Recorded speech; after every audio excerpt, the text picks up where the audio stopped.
We continue on with our 2022 positional reviews. For today's episode, we're going to talk about the Minnesota Vikings running backs. We'll break them down right after this.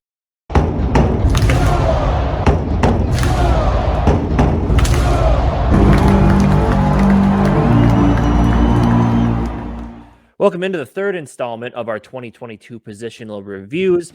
We've already done the quarterbacks and the receivers. Make sure to go check those videos out if you haven't already. Today we got running backs. And this is going to be kind of a fun one for me because I have feelings on our starting running back. Hopefully we've seen him play in a Vikings jersey for the last time. Again, nothing against the guy personally, but we'll talk about that. We'll get into it. But I mean, obviously, I didn't see exactly like what I expected out of the running backs this year. I thought we'd be seeing a lot more pass catching from Dalvin Cook this year. We just didn't get that. And I don't know, and I think when we talk about the offensive line, this will play into it as well. I just feel like they didn't open up enough holes. Maybe, I don't know, but it was just overall from running backs, the stats look good, but I was left wanting more, I guess is the way that I'll put it. I can feel that too. What are your thoughts? Yeah, I do think, I think our offense interior line specifically, especially in the run game, was getting blown up a lot. So I wanted to see more out of our run game there. I don't think it was completely just our running backs. Well, maybe you should run off the tackles more, considering you have two of the best tackles in the league. But yeah, that would have been a good idea. Especially with Dalvin Cook, and we're gonna go into him pretty soon here. But especially with Dalvin Cook seeming like he isn't I guess not running as strong. Is that what you would say? Yeah. Like not running as strong, like he's not breaking tackles like he was doing or whatever. Yeah. Maybe he's trying to dance to it. I don't really know. But I still think as a whole, our running back game was pretty good. And we kind of came into this knowing we're going to be pass first compared to other years. Though I did also think we'd see a lot more passing, a lot more plays with our running backs in the passing game. And like you said, we didn't see a lot of that. Yeah. So not as much as we expected. Actually, when doing these stats, the receiving stuff was pretty close to last year with Zimmer. Mm-hmm. So yeah. And it's weird because like we're only going to talk about three people at the position because we didn't see enough out of Ty Chandler or Kene on the offense as running backs to really, be able to talk about them enough. I think they're going to have a big part in this offense, but the three guys we have on here, there's a solid chance that none of them are with the team next season. Chill and be careful. We'll talk about that. But yeah, let's enough talk. Let's jump into the running back stats. Yeah, let's just jump into what we got going. Let's just go right ad then. Yeah. So starting off with, of course, Dalvin Cook in 17 games, which is a big thing. He played in every game this season, which is that's huge. That's like the first time in his entire career, I think. So that's a huge plus. So that's why you expect more. 265 attempts, 1,184 yards, which looks good, but 1,000 yards for running back is nothing these days. 8 touchdowns on the receiving side. Only that's 6 in the NFL, by the way. Yeah, that's pretty good. Only 39 receptions, 295 yards, 2 touchdowns. Overall, 67.4 PFF grade. I don't know. Like you said, I felt the power isn't there anymore. And I don't know if it has something to do with the injuries or what. I mean, obviously the guy still got breakaway speed for the most part, as we saw on the couple screen passes he had against Buffalo and the Colts, which really in Buffalo really kickstarted things. So he still has that speed, but it's not as consistent as you'd like to see. He doesn't break tackles anymore. He gets tripped up pretty easily. Yeah, man, I don't know. And with what we're paying him, I'm just done. I'm sorry to say it. And again, nothing against Dalvin because I like Dalvin. I think Dalvin's a good leader on the team. He's a great locker room guy. He's still talented, but I just don't think you can pay him that much for what he's doing on the field. Yeah, I mean... And it's funny because the Kirk Cousins haters say the same thing about him, and then you talk about Dalvin Cook, and they're like, "Oh, no." But yes, I really like Dalvin Cook. I think he's a fantastic running back. I do 100% believe you that after watching this game, even with the stats, which I still think he has that breakaway speed, but he didn't seem like 100% the Dalvin Cook that we've had in years past. It did seem like he kind of lost a step, even though he did have some huge runs where he did get away from everybody. And it does seem like he was kind of getting tackled after like the first hit a lot. I don't know. So I do believe you, or I'm still on your page with that. But the big thing, like you said, is, we owe him what, $14 million this upcoming year or whatever. Obviously, that's way too much for him. If we were to restructure it restructure him, and he was to agree with it. I don't know if he will. He's a Pro Bowl running back this year. Pro Bowl alternate running back. Pro Bowl alternate. Jeez, Casey. Unlike Captain You Kirk, who was a Pro Bowl finalist right away. Just talking about.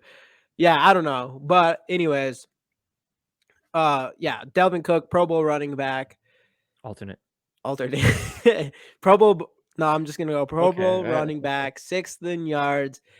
I still think he has a lot left in the tank, but he doesn't seem to be the same guy as he was before, and it is hard to pay a running back at all 14 million, especially if you feel like he might be heading more on the downslope than the way up.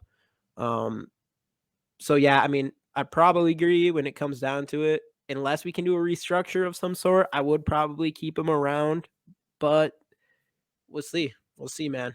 Yeah, I don't know. I mean, it's a tough situation all the way around with the cap and all that type of stuff. So we'll see what they decide to do with him. But I mean, again, good numbers for sure. But it's just, I don't know.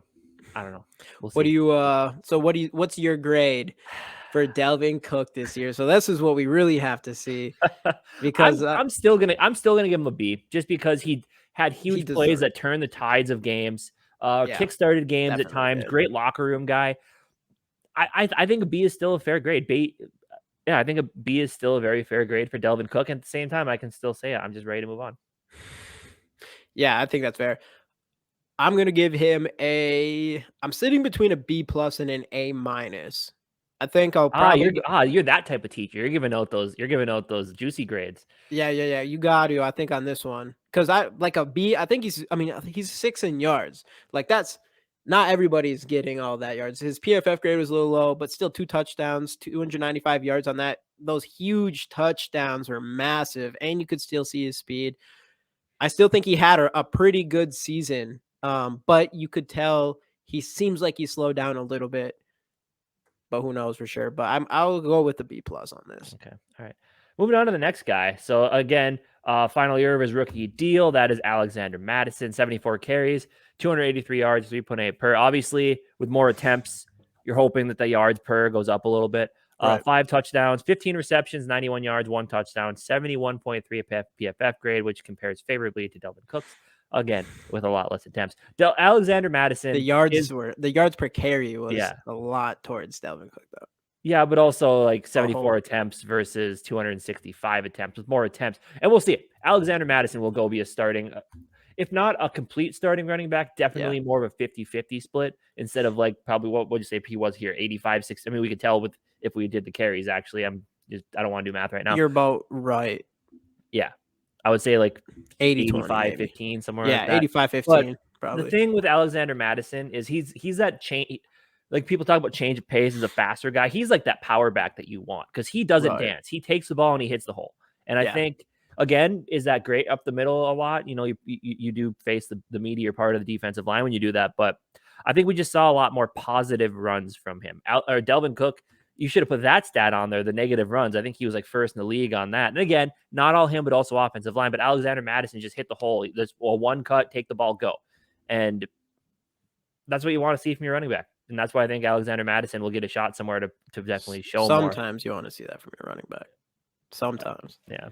But I would say with Alexander Mattison, I do think he's a really good running back. I also felt like I didn't see as much from him this year. And in my opinion, I would not, like, if it came down to choosing Cook or Mattison to be the starter, like money and what all stuff didn't matter, I still think Dalvin Cook's the better running back.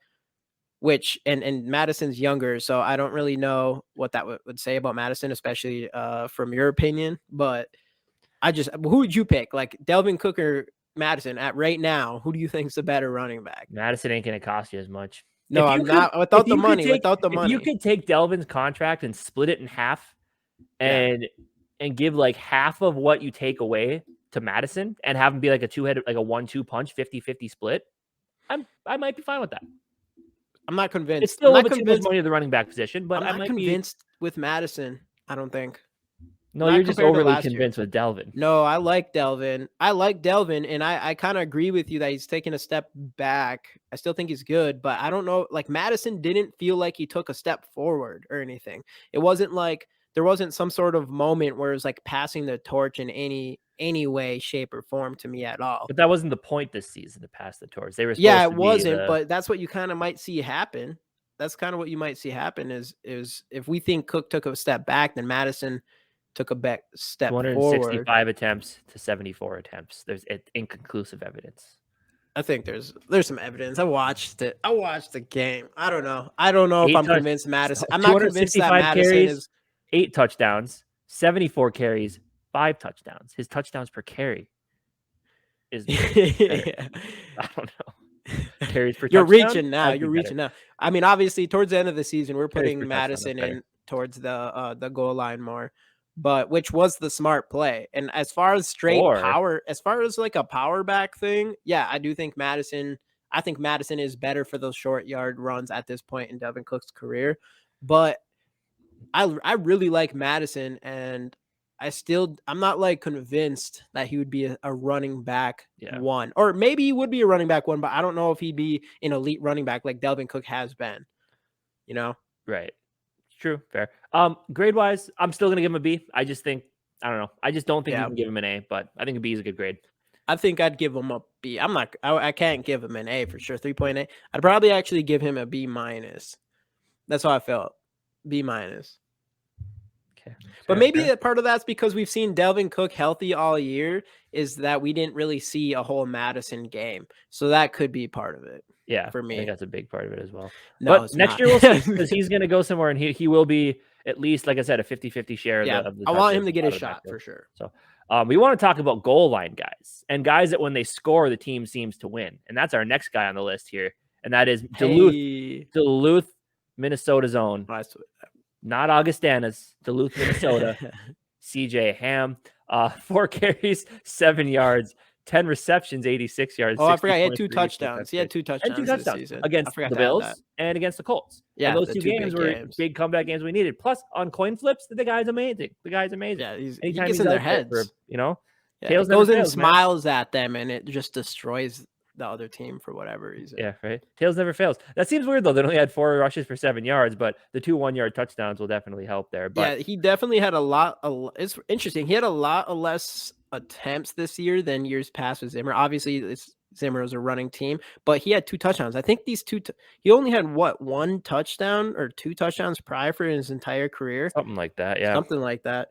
So that is interesting. With only 4 rushes, he turned 2 of them into touchdowns, I think. Maybe 1 was a reception touchdown. Yeah. But his receiving was still solid. He still has that. We talked about, guys that Kirk Cousins trusts. And you got JJ Hawkinson and fucking CJ Ham. Yeah, it's crazy. And the future of CJ's up in the air as well. Just with the makeup of the team, with the salary cap being the way, with our cap space being the way it is right now, as well as do they want to use the fullback position, especially if they decide to switch up at running back and do more Ty Chandler out of the backfield? I don't know. I mean, there's definitely still a spot on CJ or on this team for CJ Ham, but it all depends on if that's the way that they want to go with this thing. So yeah, the one thing I worry about is as far as Dalvin Cook, I just think, man, like CJ Ham and Dalvin Cook have been so intertwined for both their entire careers that it just feels like you lose Dalvin Cook, you might lose CJ. The other thing with that, though, or the other thing is CJ is, he's a great guy and an absolutely great leader, captain of special teams, and he's a good special teams player in general. So that could be enough for them to keep him around as a fullback or whatever, is because of his leadership with the special team and actually being good at there as well. So yeah. Hopefully he sticks around no matter what. I'm hoping so. See, but grade-wise, A. Why not? A plus. Why not? We can't just get rid of an A+ for fullback like that. So we got to keep CJ around 100%. We'll see what they decide to do there. But anyway, that'll do it for our thoughts on the Minnesota Vikings running backs in 2022. Let us know what you thought about them down in the comments. I'm really interested to see your grades. Do you think any of them will be here next year? Let us know all of that down in the comment section, and we'll see you guys next time on the GG Sports Podcast. Skol Vikes.